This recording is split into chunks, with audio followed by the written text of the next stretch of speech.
Hey everyone, welcome to the new year. It's here.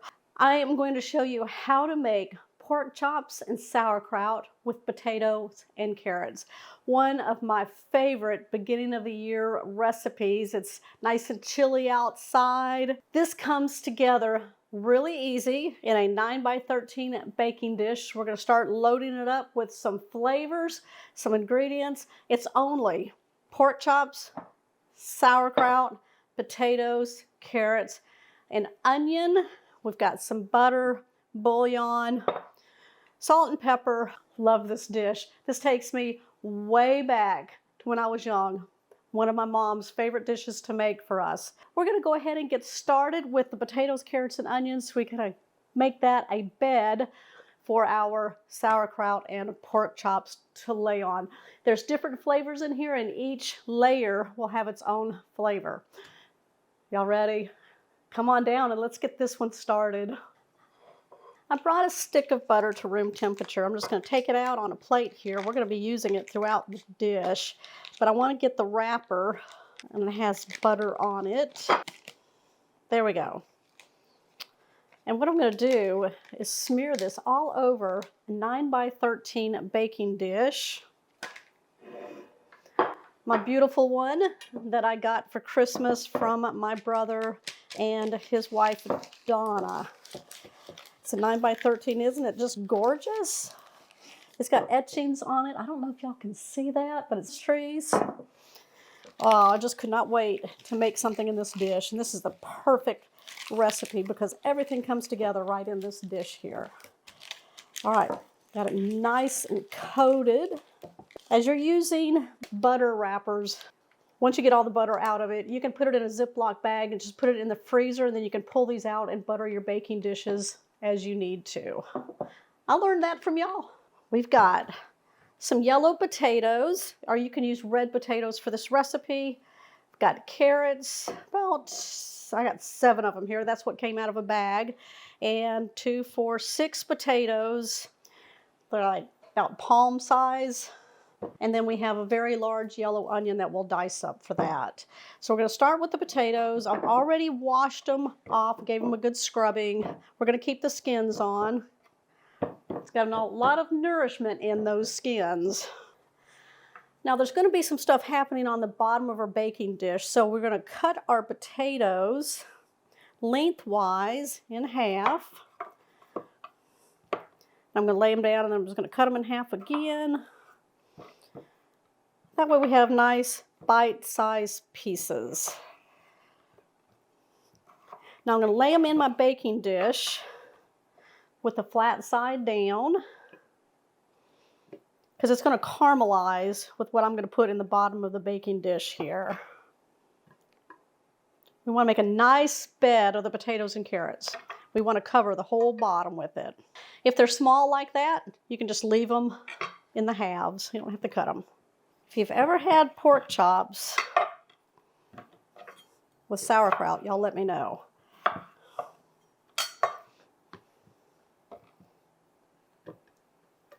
Now what I want to do is make sure that the potatoes kind of go on the outside. If you're making it for you, you can half the recipe and do it in an 8x8 or a 9x9 baking dish. All right, I think that's what I'm going to do right here. I always get the fastest peeler in my kitchen. It just glides right through the carrot. And guess what? Y'all don't have to watch me peel all of them. I'm just going to do one. Take off the ends. We're going to cut that carrot in half. Now, if they're stick carrots and they're very thin, I'm just going to put those in just like that. Now, if it's a little thicker, I'm going to cut it lengthwise. And then put those in bottom side down. Just like that. Okay, let me peel these 6 right here. This is such a feel-good dish for me. It's like a bowl of spaghetti and meat sauce. Anything that takes you back to your childhood. I've got all my carrots peeled.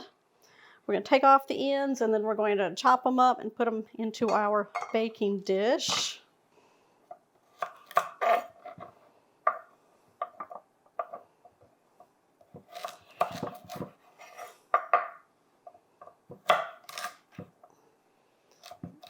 I'm going to chop off a finger.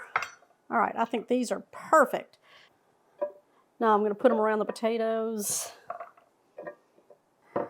All right, now the butter underneath will give it a nice flavor. We got a yellow onion.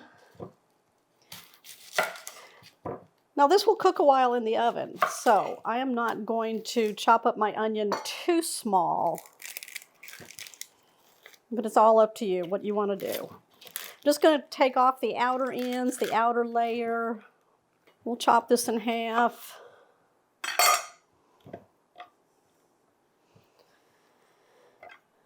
And I'm probably going to chop it in half lengthwise on each side here. These will melt down. And then I'm just going to run my knife through for big chunks. There we go. All right, now we're going to scatter these all over the carrots and the potatoes.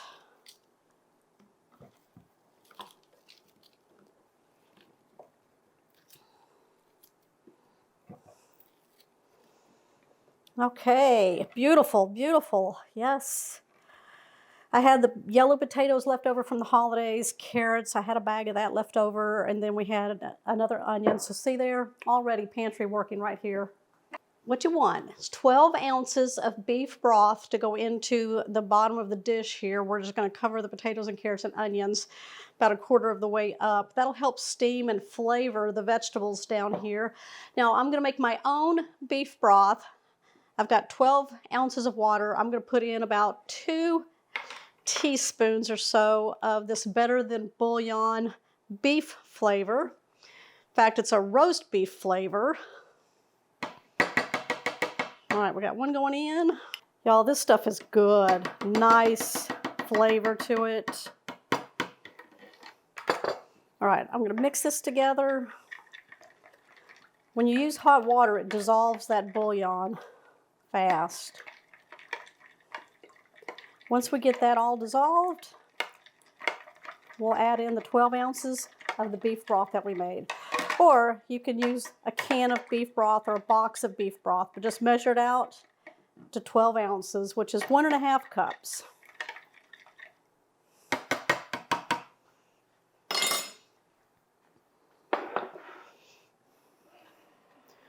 Ooh, there we go. Okay, we're going to pour it.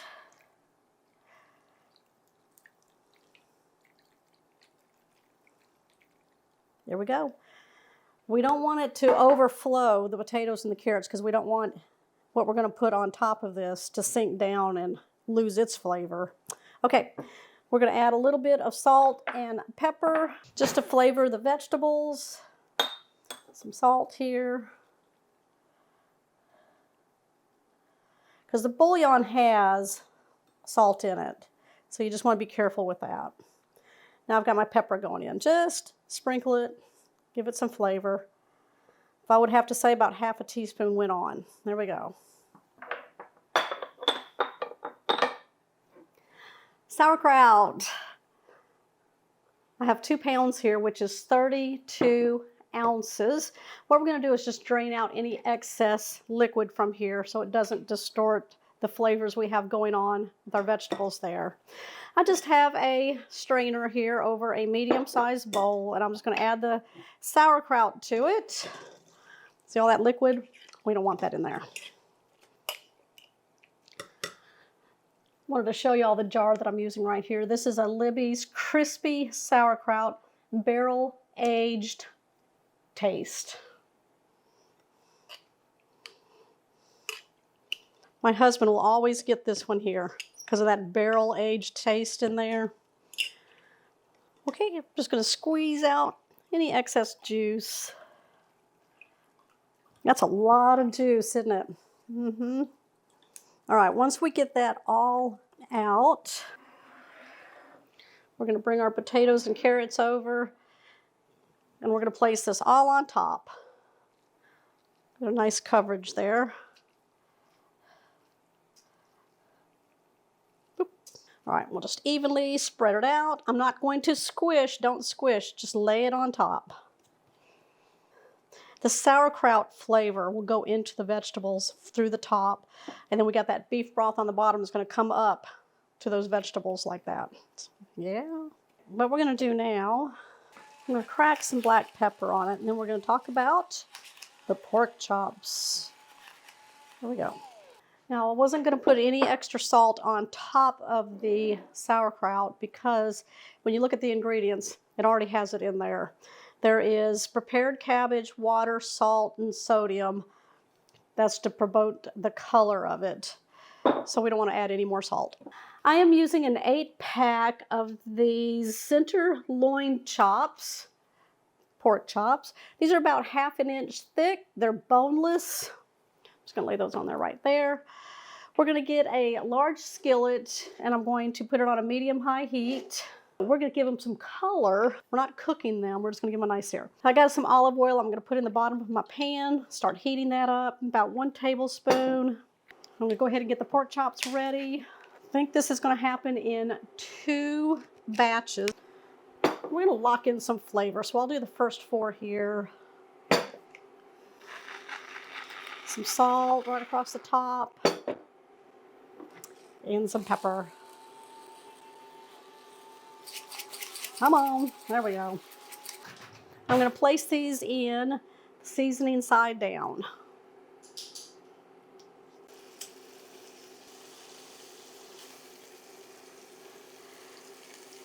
All right, we're going to salt and pepper.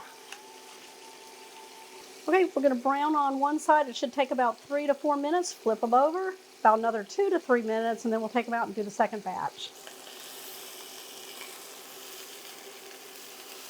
Oh, those look nice. Look at that. That's what you want.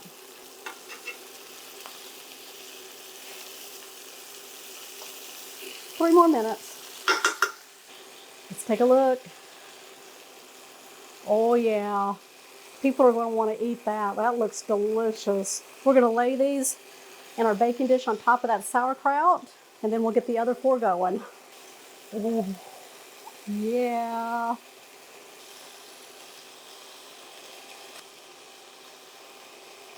All right, remember salt, pepper. I'm going to add a little bit more oil into my pan. Seasoning side down. Salt and pepper. Ready to flip. Oh yeah, those look good. 3 more minutes. Let's check these out. Oh, those look beautiful. I'm going to turn my dish around here. We're going to place them in. Yeah. Pats of butter. I'm going to kind of put it in between the pork chops. Put one right there. It'll go down into the vegetables. One right here. Little one right there. There we go. Perfect. We're going to cover it with foil.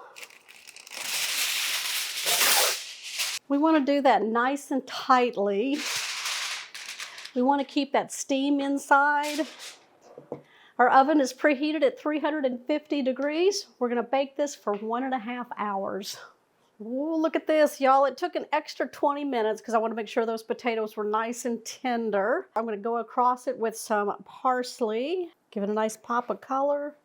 There we go. I'm going to put this on a plate, give it a try for you. Okay, look how tender those potatoes are. They just break right apart. And the carrots. Oh, let's go into the pork chops. Tender as can be.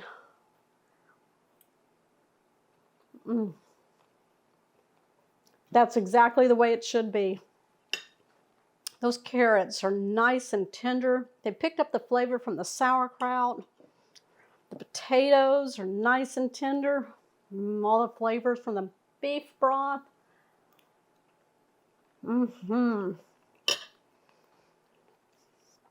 All that butter went in. made everything delicious. Okay, you guys, it's as simple as that. Just a few ingredients, and you can make something look spectacular. Look at that. All right, you guys, give me a thumbs up. Make sure you comment down below if you're new to the channel. Hit that subscribe button down below and that bell notification. We have lots of fun, delicious ideas coming up for this year, 2025. All right, you guys, I'll see y'all on the next episode. Bye.